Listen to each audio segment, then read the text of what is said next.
Hello guys, this is Jyotsna here और आज का हमारा टॉपिक है प्रेजेंट परफेक्ट टेंस। तो चलिए देखते हैं कि प्रेजेंट परफेक्ट टेंस क्या है, उसको समझते हैं कुछ एग्जाम्पल्स की मदद से। पहला एग्जाम्पल हम देखते हैं, सीता आ चुकी है। इसको इंग्लिश में कैसे बोलेंगे? Sita has arrived. दूसरा सेंटेंस हम देखते हैं, मैं नहा चुकी हूँ। I have taken bath. अब इन दोनों सेंटेंसेस को समझते हैं। पहला मैंने आपसे बोला सीता आ चुकी है। ये काम, इस सेंटेंस में जिस वर्ब की बात हो रही है वो पूरा हो चुका है। कब पूरा हो चुका है? प्रेजेंट टेंस में, वर्तमान में। तो हमारा जो काम है यानी कि सीता का आना, वो प्रेजेंट में पूरा हो चुका है। इसलिए ऐसे सेंटेंसेस को प्रेजेंट परफेक्ट, परफेक्ट मतलब काम पूरा हो चुका है, प्रेजेंट मतलब वर्तमान में। तो जिन सेंटेंसेस में हम ऐसे वर्ब की बात करते हैं, ऐसे काम की बात करते हैं जो प्रेजेंट में, वर्तमान में पूरा हो चुका है, उन सेंटेंसेस को प्रेजेंट परफेक्ट टेंस के सेंटेंसेस हम कहते हैं। हमारा दूसरा एग्जाम्पल है, मैं नहा चुकी हूँ। I have taken bath. ये काम प्रेजेंट में पूरा हो चुका है कि मैं नहा चुकी हूँ। हमारा जो वर्ब है नहाना, वो प्रेजेंट में, वर्तमान में पूरा हो चुका है। तो ये भी एक एग्जाम्पल है, प्रेजेंट परफेक्ट टेंस का। ये कुछ वर्ब की थर्ड फॉर्म मैंने आपको बताई है। लेकिन आप जितना ज़्यादा प्रैक्टिस करेंगे उतना आपको समझ आएगा कि किस वर्ब की फर्स्ट फॉर्म क्या है, सेकंड फॉर्म क्या है और थर्ड फॉर्म क्या है। तो इसके लिए आपको प्रैक्टिस करना पड़ेगा। मैं आपको सजेस्ट करूँगी कि आप जितना हो सके, जितनी वर्ब्स आप सोचते हैं, सुबह से शाम तक आप वो काम, जो भी काम करते हैं, उसको सोचिए कि उसे इंग्लिश में क्या बोलते हैं, उसको लिखिए एक जगह पर और उसकी फर्स्ट फॉर्म, सेकंड फॉर्म और थर्ड फॉर्म तीनों को लिखिए। इस तरीके से आपको बहुत सारे वर्ब्स की फॉर्म्स पता चल जाएंगी और आप आसानी से सेंटेंसेस बना पाएंगे। अब हम देखते हैं कि हमारे जो प्रेजेंट परफेक्ट टेंस के सेंटेंसेस हैं वो कैसे बने हैं। उसमें सबसे पहले सब्जेक्ट, जैसा कि हमने अभी बाकी दो टेंसेस में देखा, सबसे पहले हम सब्जेक्ट लिखते हैं। उसके बाद हैज़ और हैव। हमारे एग्जाम्पल में अभी हमने हैज़ यूज़ किया था, सीता हैज़ अराइव्ड। हैज़ और हैव दोनों में से एक चीज़ प्लस वर्ब की थर्ड फॉर्म प्लस ऑब्जेक्ट, ये हमारा स्ट्रक्चर है। चलिए अभी देखते हैं कि हैज़ किसके साथ यूज़ होगा और हैव किसके साथ यूज़ होगा। आपने अगर प्रेजेंट कंटिन्यूस टेंस का वीडियो देखा था या आपको प्रेजेंट कंटिन्यूस टेंस की अगर नॉलेज है, तो हमारा प्रेजेंट कंटिन्यूस टेंस में हमने इज़, एम, आर, ये तीन में से कोई एक हम हेल्पिंग वर्ब यूज़ करते हैं। वो हम किसको देख के पता लगाते हैं कि क्या यूज़ होगा? सब्जेक्ट को देख के हम पता लगाते हैं कि क्या यूज़ होगा, इज़ और एम और आर।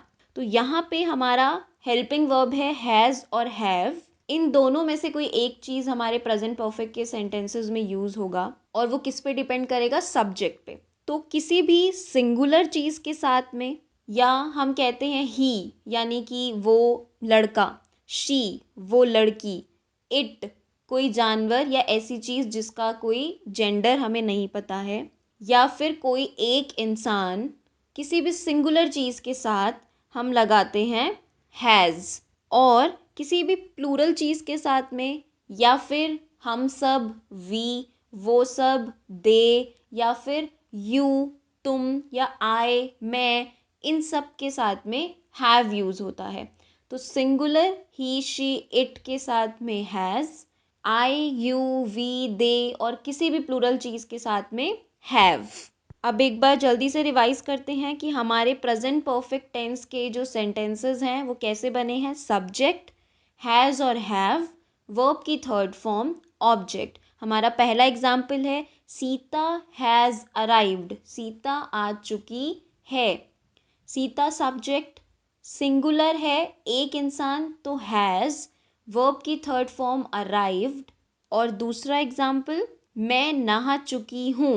आई के साथ क्या यूज़ होता है? Have taken bath. ये हमारा दूसरा एग्जाम्पल है। अगर हमें ये कहना है कि कोई काम प्रेजेंट में, वर्तमान में नहीं हुआ है, तो हम उन सेंटेंसेस को कैसे बोलेंगे?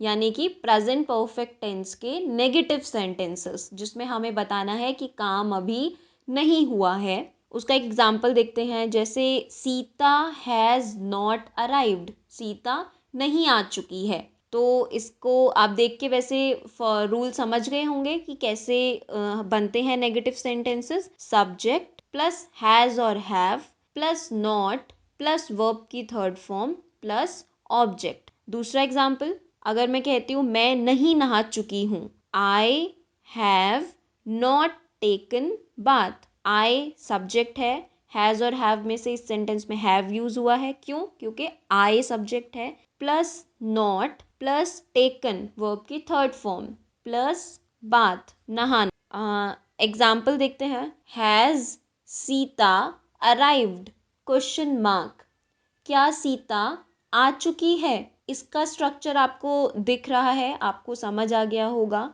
सबसे पहले हैज़ यूज़ होगा, हैज़ और हैव में से कोई एक चीज़। यहाँ पे हमने हैज़ क्यों यूज़ किया? क्योंकि हमारा सब्जेक्ट सिंगुलर है। सीता अराइव्ड, आ चुकी है, वर्ब का थर्ड फॉर्म। तो सबसे पहले हमारा आएगा हैज़ और हैव, उसके बाद सब्जेक्ट, फिर वर्ब की थर्ड फॉर्म प्लस ऑब्जेक्ट, अगर सेंटेंस में ऑब्जेक्ट है तो, फिर क्वेश्चन मार्क। अब हम कुछ और सेंटेंसेस को देखते हैं, उसका एग्जाम्पल्स देखते हैं, तो आपको उससे और समझ आएगा कि सेंटेंसेस कैसे बने हैं। जैसे अगर मैं आपसे कहती हूँ कि वो जा चुका है, वो जा चुका है यानी कि वो एक लड़का, ही आएगा इसके लिए। ही है तो हमारा हैज़ और हैव में से क्या यूज़ होगा? हैज़।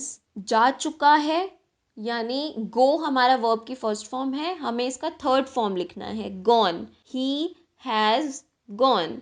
और अगर मैं कहना चाहती हूँ वो नहीं जा चुका है, तो मैं कैसे कहूँगी? He has not gone. और अगर मैं ये कहना चाहती हूँ, मैं आपसे पूछना चाहती हूँ कि क्या वो गया है या नहीं गया है, तो मैं कैसे कहूँगी? Has he gone. पहले हैज़ और have plus subject plus verb की third form and question mark. अब अगर मैं आपसे कहना चाहती हूँ कि उन लोगों ने खाना खा लिया है, उन लोगों ने मतलब एक से ज़्यादा, बहुत सारे लोग, वो लोग, तो उसके लिए हम यूज़ करते हैं दे हैव। हैव क्यों यूज़ किया? क्योंकि दे है, दे के साथ में हैव यूज़ होता है। दे हैव टेकन लंच, उन्होंने अपना लंच ले लिया है। टेकन वर्ब की थर्ड फॉर्म है, टेक लेना, टेक उस वर्ब की थर्ड फॉर्म, टेक की थर्ड फॉर्म है टेकन। ऑब्जेक्ट क्या है? क्या ले लिया है उन्होंने? Lunch. They have taken lunch. और अगर हमें बोलना है कि उन्होंने लंच नहीं लिया है, तो हम कैसे कहेंगे?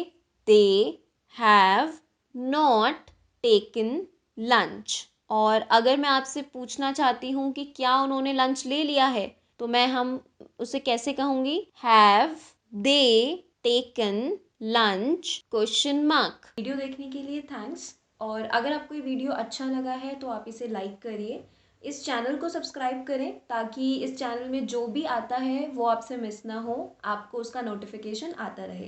Thank you.